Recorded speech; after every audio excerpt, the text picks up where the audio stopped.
தமிழ்நாட்டில் 2 எக்ஸ்பிரஸ் ரயில்களுக்கு 2 ஊர்களில் புதிய நிறுத்தம் வழங்கப்பட்டுள்ளது. பல்லவன் மற்றும் பாலருவி ரயில்கள் இனிமேல் இந்த புதிய நிறுத்தங்களிலும் நின்று செல்ல உள்ளது. மேலும் இந்த ஆண்டிற்கான பட்ஜெட் ஒதுக்கீட்டில் தமிழகத்தின் இரட்டை ரயில் பாதை திட்டங்களுக்கு எவ்வளவு நிதி ஒதுக்கீடு செய்யப்பட்டுள்ளது என்பது தொடர்பான தகவலும் வெளியாகி இருக்கின்றது. இன்றைய தினம் இதை பற்றி தான் இந்த ஒரு வீடியோ டீடைல்டா பார்க்க போறோம். சேனலுக்கு யாராவது புதுசா வந்தீங்கன்னா மறக்காம சப்ஸ்கிரைப் பக்கத்துல இருக்க பெல் ஐகானை போட்டுருங்க. அப்பதான் நான் போடுற ஒரு வீடியோட நோட்டிபிகேஷன் உங்களுக்கு உடனுக்குடன் வரும். வாங்க வீடியோக்குள்ள போகலாம். தமிழ்நாட்டில் 2 முக்கியமான ஊர்களுக்கு புதிய நிறுத்தங்களை வழங்குவதாக இந்திய ரயில்வே வாரியம் அறிவிப்பு சில நாட்களுக்கு முன்பு வெளியிட்டிருந்த நிலையில் அதற்கான அறிவிப்புகளை தற்போது தெற்கு ரயில்வே வெளியிட்டுள்ளது.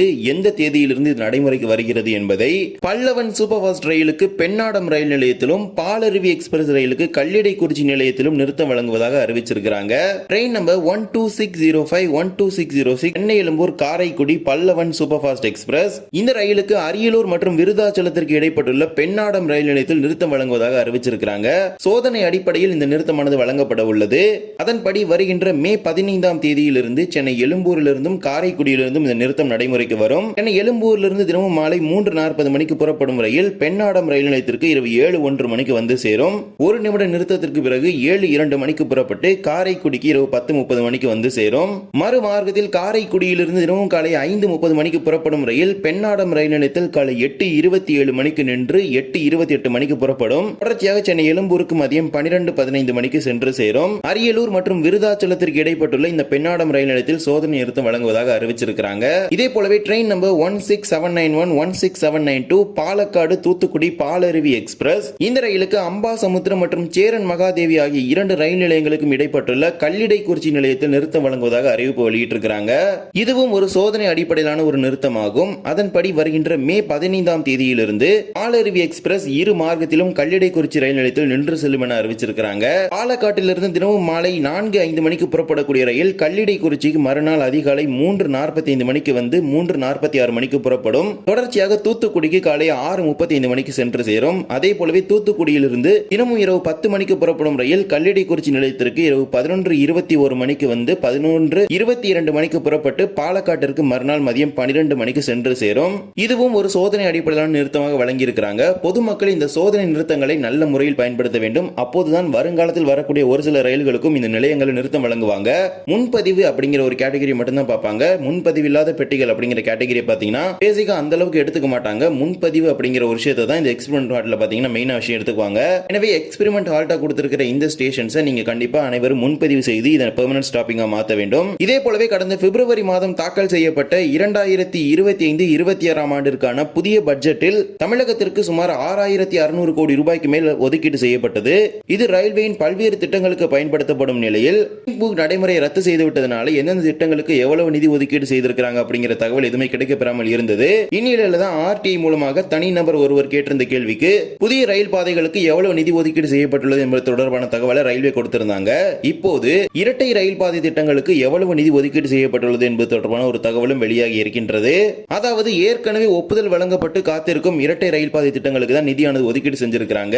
எந்த ஒரு புதிய இரட்டை ரயில் பாதை திட்டமும் இதில் சேர்க்கப்படவில்லை. காட்பாடியிலிருந்து திருவண்ணாமலை வழியாக விழுப்புரம் வரை வரக்கூடிய ஒற்றை ரயில் பாதை வழித்தடத்தை இரட்டை ரயில் பாதையாக மாற்றுவதற்கு இந்த ஆண்டு 200 கோடி ரூபாய் ஒதுக்கீடு செய்யப்பட்டுள்ளது. இந்த திட்டத்திற்கு சென்ற ஆண்டு போதிய நிதியானது ஒதுக்கீடு செய்யப்படவில்லை. ஆனால் இந்த ஆண்டு 200 கோடி ரூபாய் ஒதுக்கீடு செஞ்சிருக்கிறாங்க. இதே போலவே சேலத்திலிருந்து நாமக்கல் கரூர் வழியாக திண்டுக்கல் வரை வரக்கூடிய வழித்தடத்திற்கு 100 கோடி ரூபாய் ஒதுக்கீடு செஞ்சிருக்கிறாங்க.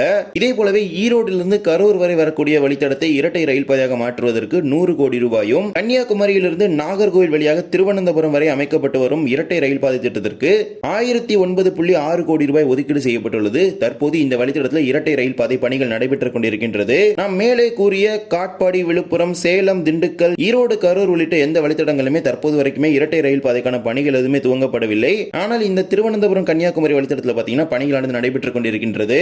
இதே போலவே அரக்கோணம் யார்டுடன் 3வது மற்றும் 4வது ரயில் பாதை இணைப்பதற்காக 134 கோடி ரூபாய் ஒதுக்கீடு செஞ்சிருக்கிறாங்க. இது எல்லாமே ஏற்கனவே நடைமுறையில் இருக்கக்கூடிய அதாவது அறிவிக்கப்பட்ட இரட்டை ரயில் பாதை திட்டங்கள். இந்த திட்டங்களுக்கு மட்டும்தான் கடந்த சில ஆண்டுகளாகவே நிதிகளை ஒதுக்கீடு செஞ்சுட்டு இருக்காங்க. எந்த ஒரு புதிய திட்டத்திற்குமே ஒப்புதல் வழங்கவில்லை. ரீசன்ட்லி கூட பாத்தீங்கன்னா ஆந்திர மாநிலத்தில் தென் மத்திய ரயில்வேயின் கீழே திருப்பதி காட்பாடி வழித்தடத்தை இரட்டை ரயில் பாதையாக மாற்றுவதற்கு ரீசெண்டா அப்ரூவல் கொடுத்திருந்தாங்க. தமிழ்நாட்டில் ஏற்கனவே பாத்தீங்கன்னா சர்வே ஸ்டேஜ்ல 2 ரூட் இருக்குது. ஒன்னு பாத்தீங்கன்னா தஞ்சாவூர் கும்பகோணம் மயிலாடுதுறை சிதம்பரம் கடலூர் வழியாக விழுப்புரம் வரை செல்லக்கூடிய வழித்தடம். இந்த வழித்தடமும் சர்வே ஸ்டேஜ்ல தான் இப்போ வரைக்கும் இருக்குது. அதே போலவே இறுதி கட்ட ஒரு சர்வே ஸ்டேஜ்ல பாத்தீங்கன்னா தஞ்சாவூர், திருவாரூர், நாகப்பட்டினம், காரைக்கால் வழித்தடம் இருக்கின்றது. இந்த இரண்டு வழித்தடங்களுமே சுமார் 100% மேல் ரயில் பயன்பாட்டை அடைந்த ஒரு வழித்தடங்கள் ஆகும். அதிலும் மயிலாடுதுறை, விழுப்புரம், தஞ்சாவூர், காரைக்கால் வழித்தடங்கள் 100% தாண்டி ரயில் பயன்பாட்டை இந்த வழித்தடங்கள் தற்போது வரை தினமும் சந்தித்து வருகின்றது.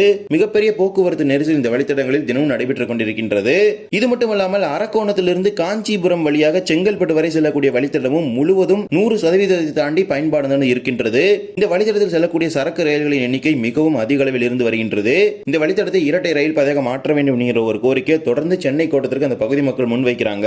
இது இப்போ வரைக்கும் என்ன ஸ்டேஜ்ல இருக்கு அப்படிங்கிறது எந்த ஒரு தகவலுமே கிடைக்கப்பெறவில்லை. அதே போலதான் நம்ம முன்னாடி பார்த்திருந்த ஈரோடு கரூர் வழித்தடம் பாத்தீங்கன்னா 96% பயன்பாடு அடைந்து விட்டது. அதே போலவே சேலம் கரூர் வழித்தடம் பாத்தீங்கன்னா 94% பயன்பாடு அடைந்து விட்டது. இந்த இரண்டு வழித்தடங்களும் சந்தித்து வரக்கூடிய ஒரு வழித்தடம் தான் கரூர் திண்டுக்கல் வழித்தடம். இந்த வழித்தடம் 99% பயன்பாடு அடைந்து விட்டது. இந்த வழித்தடங்கள் அனைத்துமே அதிக அளவிலான போக்குவரத்து நெரிசல் செல்லக்கூடிய இந்த வழித்தடங்கள் அனைத்துமே அதிக அளவிலான போக்குவரத்து நெரிசல் மிகுந்த வழித்தடங்கள், அதிக அளவிலான சரக்கு ரயில்கள் இரு திசைகளிலும் சென்று வரக்கூடிய ஒரு வழித்தடங்களாக இருக்கின்றது. இதனால அதிக அளவிலான பயணிகள் ரயில்களையும் இந்த வழித்தடங்களில் இயக்க முடியாத ஒரு நிலையில தான் ரயில்வே இப்போது வரைக்கும் இருந்து வருகின்றது. இந்நிலையில தான் தமிழகத்தின் இரட்டை ரயில் பாதை திட்டங்களுக்கு இந்த ஒரு குறிப்பிடப்பட்ட நிதி ஒதுக்கீடு செஞ்சிருக்காங்க. இந்த நிதி போதுமானு கேட்டீங்கன்னா இது போதுமளவு கிடையாது. இருப்பினும் ஒரு சில பணிகளை மேற்கொள்வதற்கான ஒரு நிதியாக இது இருக்கும். இதை பற்றி உங்களுடைய கருத்துக்களை கமெண்ட் செக்ஷன்ல சொல்லிட்டு போங்க. இந்த ஒரு வீடியோல தான் இந்த வீடியோ பிடிச்சிருந்தா மறக்காம like and share and subscribe பக்கத்துல இருக்க பெல் ஐகானை போட்டுருங்க. அப்பதான் நான் போடுற ஒரு வீடியோட நோட்டிபிகேஷன் உடனுக்குடன் வரும். இன்னொரு வீடியோ சந்திக்கலாம். தேங்க்ஸ் ஃபார் வாட்சிங்.